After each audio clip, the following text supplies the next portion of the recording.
Hello everyone, good morning.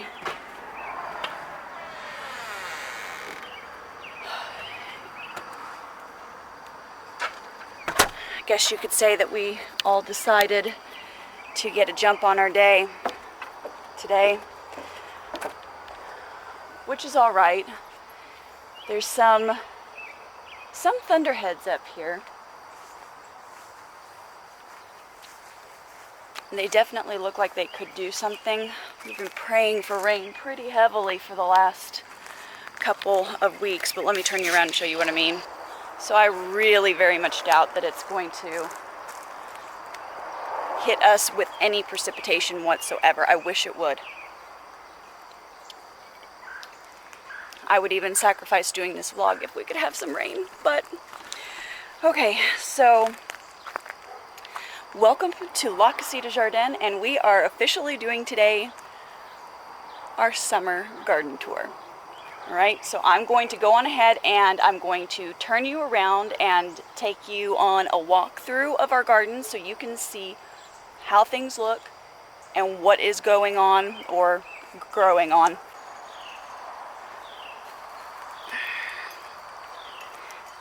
This requires coffee. Alright. So, if you follow us on Instagram, you are probably familiar with the photo of this bed. So, in here you can see we've got 3 different cucumbers going all the way back. That probably wasn't the smartest thing, in all honesty. I probably should have separated them out into individual beds and kind of mixed them with maybe some of the tomatoes. Because we were going to try and see which of these variety were doing the best. The only one that I can definitely identify is the dark cucumber right there. And I'm not entirely sure that we're going to be growing it again. It just isn't, I don't know, it's not prolific when it comes to setting and giving us fruit. You can see it's looking a little gnarly. That's okay. This was actually mostly a plant here to draw bad bugs to. So I'm not overly worried. I would have liked for it to have started flowering, but that's okay. And in here we have Zinnia and Marigold bringing good pollinators in and then also keeping pests at bay. This side over here has our Cowpea. So it is getting pretty big. I was trying to find this variety has really pretty purple flowers on it. This down here is obviously cucumber. So the cucumber has just made friends with everybody, I guess you could say, because it's all up in there.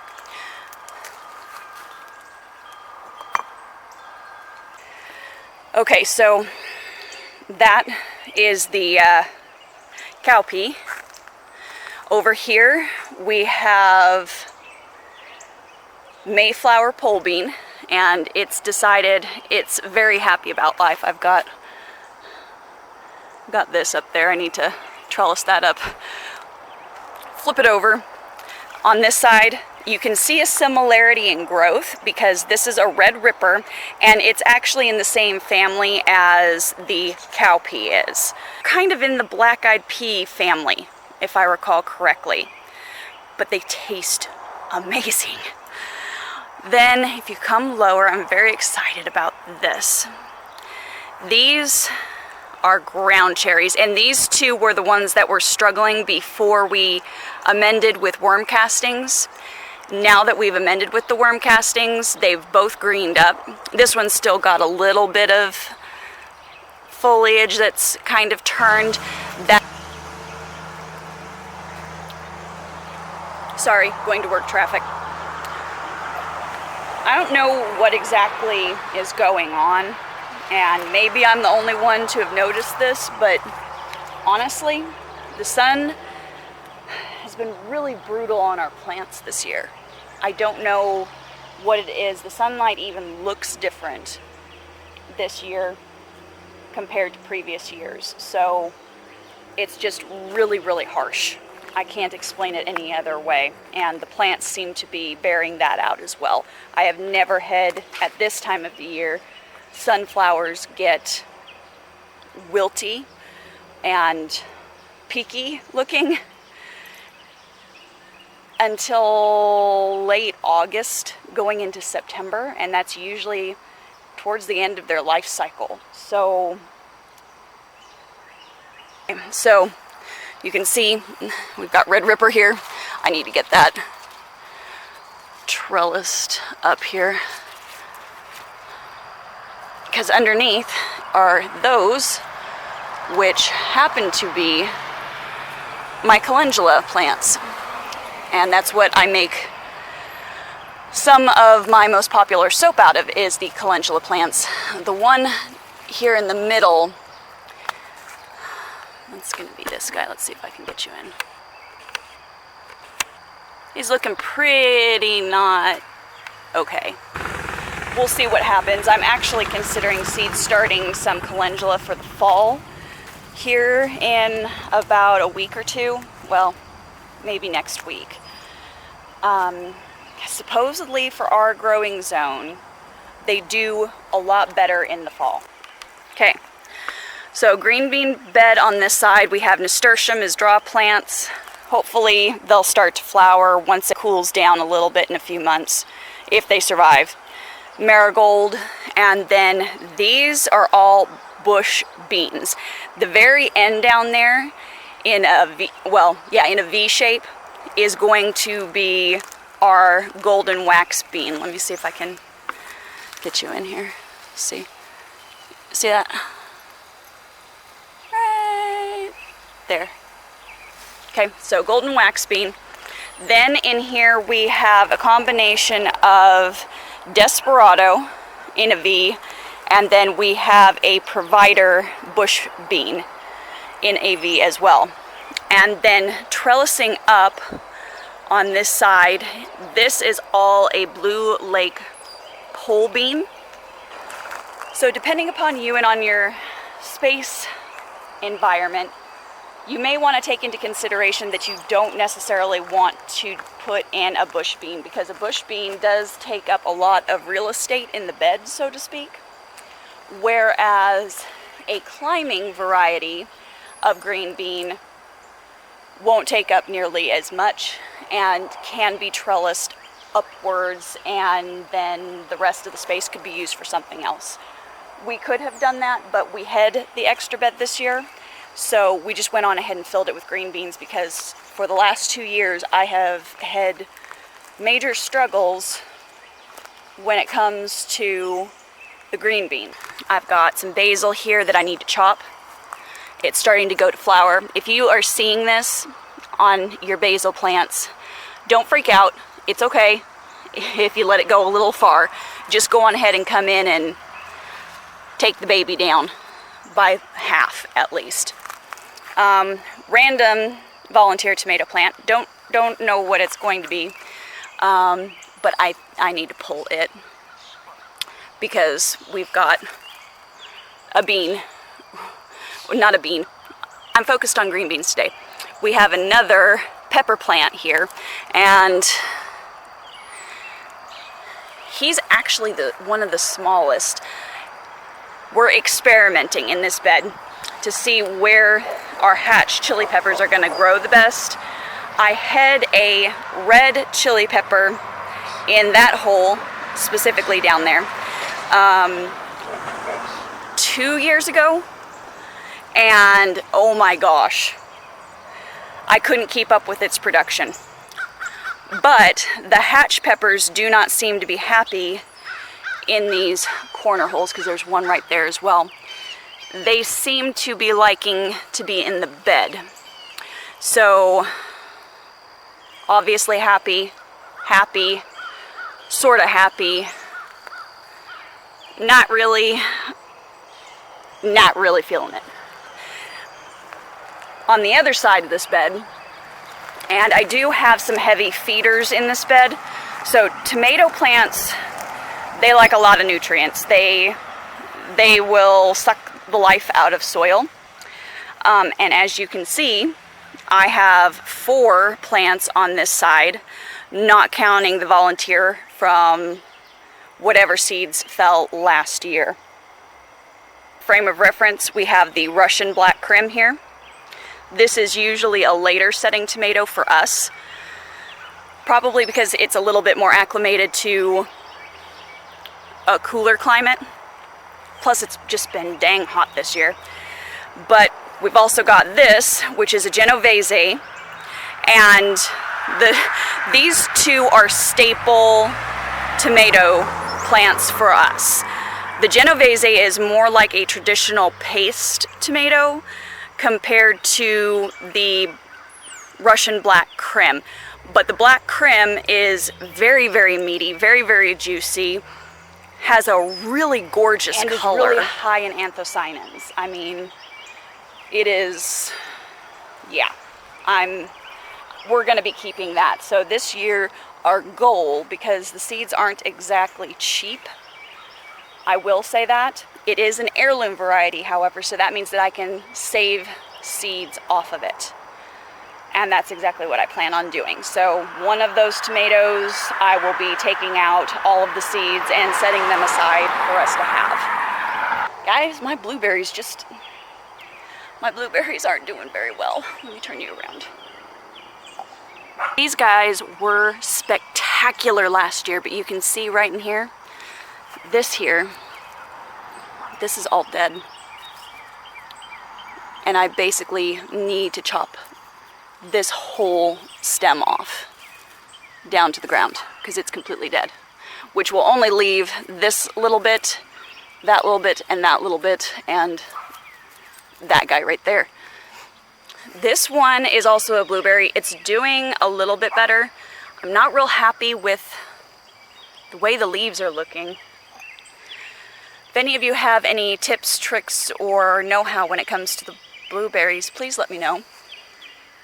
Moving down, these are raspberry bushes, which we actually thought were going to die, and this one has doubled from last year, and this one I thought for sure was dead, but it decided to make a comeback.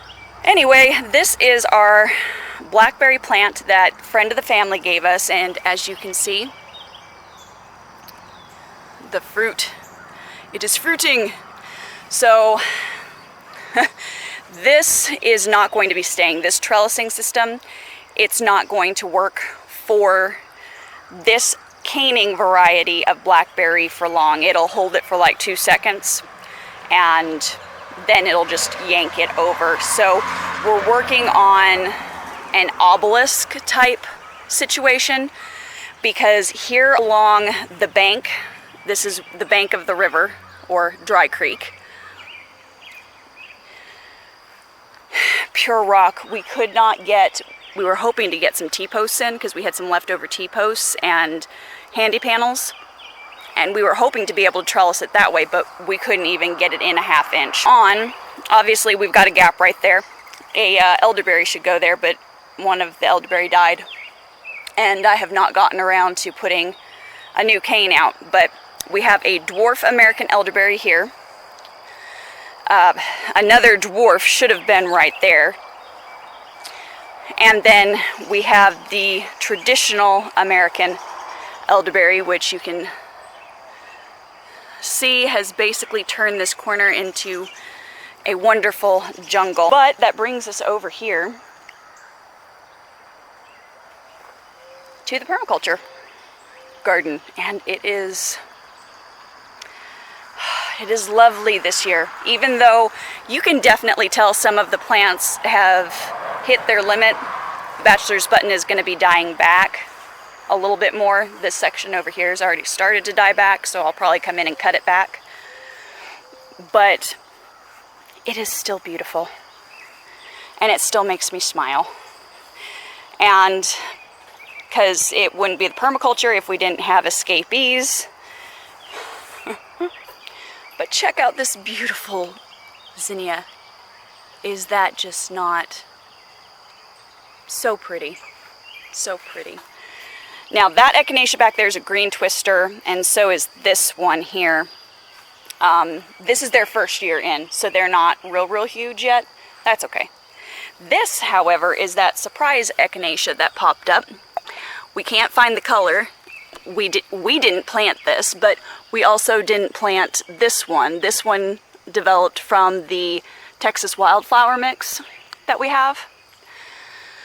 So this guy, I'm thinking, must be some odd combination between these guys, those guys, and then all those guys over there. Salvia down here, I need to get in because all of these blooms are spent. And what you can do with salvia is just cut it back and it will reflower. They sent us a free heuchera or coral bell. I can't keep them alive to save my life. I don't know what it is. But we're going to backtrack a little bit. I'm going to show you this bed. The tomatoes that we have in this bed are our trial tomatoes for the year. Well, it's one of the trial tomatoes that we have for the year. We have this one, which is a Black Beauty, so really high in anthocyanins. Those are really good for your health. Really awesome antioxidant to have in your body system. We also have a white currant. I'll show you the plants when we get to the next bed. But let me get you turned around here. Every single one of these tomato plants in here are a Black Beauty. I'm not sure what's going on with this guy down here. This guy's looking a little peaky. I did find caterpillar evidence out here the other day, but I removed said caterpillars and I haven't seen any additional munching except for these weird random almost roundish holes. But now what is invading back here, because we've got a bee that's very happy, the bees are loving these tomatillos. So I've been trying to keep them kind of trellised and not crowding in on the tomatoes. It hasn't exactly been working. And I don't know what that is. I just haven't pulled it because I'm just waiting to see if it's going to flower. I feel like it's not going to flower, so I should probably pull it out. But I was hoping it was just a wildflower thing. However, this, all the way through there, this is all tomatillo. And if I recall, down there, all the way up through here, is purple, and then we have one traditional tomatillo like what we had last year. But we also have this zinnia. Now this is a new zinnia for us. It is called a Thumbelina Zinnia, and as you can see, it is a lot smaller than its cousin, which is this right here. So this guy is about 2 feet tall, okay? And then this guy here, oh, we're topping out at probably 6 inches, I believe is what the packet said. They did come from Botanical Interest. I'll try and find a link to the product and put it down in the description for you guys. But this is really awesome if you love zinnias and you have a small space. Those flowers will attract pollinators. Pollinators will help to strengthen your vegetable plants over time. So try and incorporate and interplant with flowers as much as you are able to. Just find varieties that are going to fit your situation. That's the basic rule. Other than that, there is no rule, and really I don't pay attention to that rule myself. All right, here we are.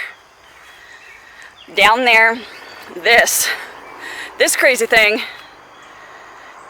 is our yellow pear tomato. This down here, it's a little bit lower than that by at least 2 feet, is going to be the white currant. However, These two types of tomatoes, I can barely keep up with trellising. Look, check that out. You wouldn't know it, and the only reason I do know it is because of the stem. You can see the stem is a purple color. The blooms that are supposed to come off of this are really, really stunning. Really, really stunning, and are used in arrangements. Looks like we've got some ladybugs hanging out in there, so that works. Chamomile, can you believe it? I have actually managed to grow a chamomile that has lasted more than a year. There's marjoram also down here in that mix. I may have to move this guy, given that the chamomile is making itself at home finally. This is a purple sage. And then, of course, our Czech lavender. We've got purple sage back here, and I don't know what's going on. But these guys are not happy. That one is. So I have no idea. Then back here, that's tarragon. And I need to come in and harvest off of it pretty heavily. Chive, of course, that's a standby. This is a random dianthus that just popped up. I mean, we didn't put a dianthus plant there, and I didn't put seeds there. It just, I don't know, decided to live. Mint right there also needs to be plucked and dried. And then right here we have our new plant. That's the borage. You need to cook it before you use it though, guys, okay? Or dehydrate it and grind it up, because the leaves are very furry and it's not going to be easy to swallow and you could choke on it.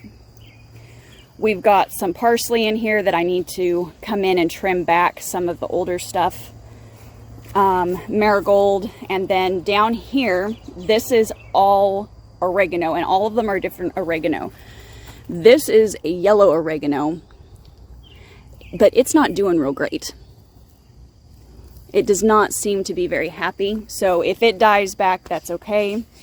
We have this guy here, which is an Italian oregano.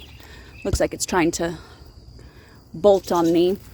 This one is a Greek oregano, and then we have a Mexican oregano. And then, of course, more of the chive and more of a flowering mint, which does not need to be happening. So we do have more green stalks coming in, but that's the strawberry. This one is just a mix of whatever we have left over or had left over. This one is all of our lettuce. I'm gonna have a salad tonight. So that will be rather lovely. Then we have the sunflower bed. Now let me back up here. So up top here, you can see we've got one guy open, and then down here, these are trying to open up. This one I think is going to be one of the Queen Lime Red or something like that. We've got this one. That one will probably be open tomorrow. We have the corn. The melon died. But we've got the corn. Let me see if I can get a better angle on this sunflower for you. All those happy little pollinators. Isn't that awesome? Ugh, it's just so exciting. I was concerned that they may not open up with how intense the sun has been. But they did. They honestly did. So we're gonna go along the side of the house now. We haven't done as much over here this year. We need to. So we have Lenten rose on each end. We're gonna be keeping that. That is a hydrangea, and that's what we replaced the butterfly bush with. We've got coral bells or heuchera in here that we're trying to get to live, but they're just not doing great. And we have pink muhly grass in here that was supposed to have doubled but never did. So we're probably going to be reworking that. But in other news, let me turn you around. Check out this hibiscus or Rose of Sharon. Is that not beautiful? This guy has shot up almost a foot this year. I need to get in here and cut back some of the foliage down at the base. We're trying to turn it into a multi-trunk tree and not bush so much. But here is the second Rose of Sharon, and I love this one at all stages, even this stage where you can see we have buds, right? We've got buds. And then this is what it looks like when it finally starts to open up and flower. But when it starts to dry, it turns this beautiful, almost periwinkle color. And it's just gorgeous. Over here is our original. This was the very first one that we collected. And this is the one that we have bees just crawling all over. And it's funny because they come out so covered in pollen that they can barely fly, and they act more like bumblebees in here than they do regular bees. Let's see if I can get one. They don't stand still either, but they roll around in it like they're drunk on pollen. But I hope you guys enjoyed this vlog and decide to hang around the channel and see what all we are doing and what we are growing in this urban setting. I am going to go on ahead and start watering our garden here. Not going to water the whole thing because I'm not sure what the weather's doing. I mean, I don't think it knows what it's doing either. So I'm just going to go on ahead and start working on watering the long beds. And if we get rain, I will be so grateful. But guys, as always, keep it simple, natural, and essential, and I will see you on the next video.